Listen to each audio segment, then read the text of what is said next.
Hey guys, we're at Chinatown Food Complex here and we're at the lunch period now, so we're gonna check out a few things. We want to check out like the service, we want to check out about the cleanliness, what's the scene there, and basically what is going on in Chinatown Food Complex. So let's go.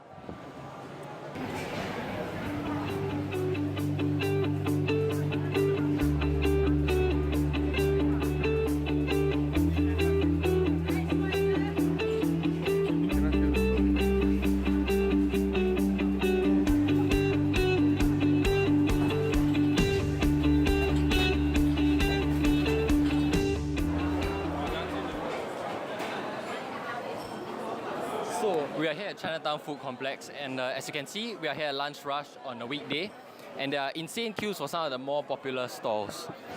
Not only that, there are actually a lot of tourists around, which shows that they have managed to keep being popular in this modern age. So how they have actually managed to do this is that they offer a wide variety of food choices at high quality and at low prices, and this keeps their customers regularly coming. Indeed, hawkers remain an integral part of our lives. The prices of foods in hawker centres are unmatched.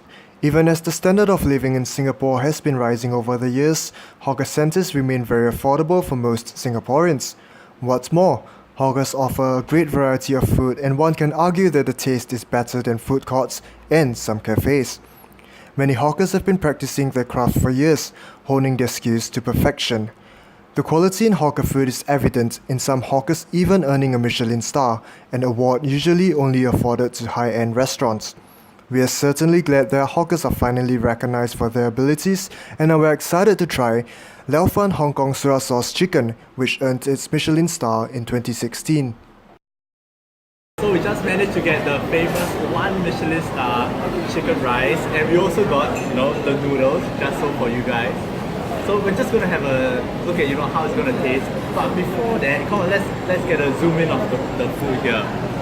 You can see, if you're able to see, just the layer of fat followed by that chicken layer. Wow, that's really to die for. Okay, are you ready? Let's go.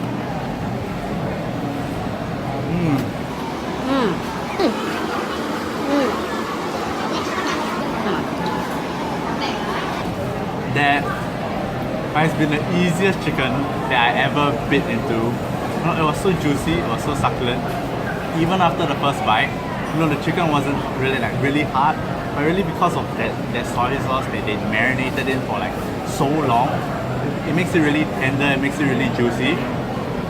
And there's not really a lot of words to describe how great it is, And I think even with the chili and even with the rice, if we mix in some soy sauce, I think it really makes for a really wonderful meal, and all at the cost of just $2 for the rice and $2.50 for the noodles. How great is that? However, not everything is colours and rainbows. The cleanliness of hawker centres is in a bad state, and this may be off-putting to some, deterring them from hawker centres. We found that it is simply not a habit for most to return their trays. The fact that the tray disposal stations are hard to locate may be a factor. So as you can see, not everything in the food court is all good.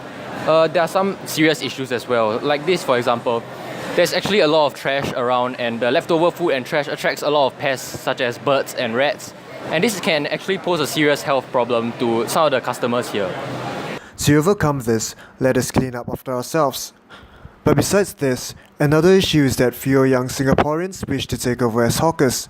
This leads to the death of the local dishes that we love.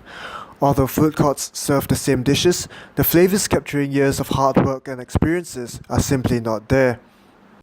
As we were about to leave disheartened, we found amidst closed stores, one that is run by a young hawker.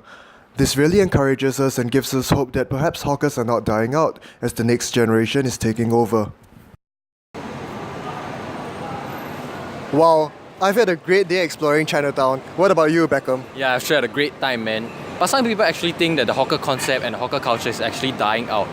That's because some of the younger generations don't want to take over the older generations which are slowly phasing out. What do you think about that? I think it's definitely a point worth noting, because fewer and fewer young people want to become hawkers.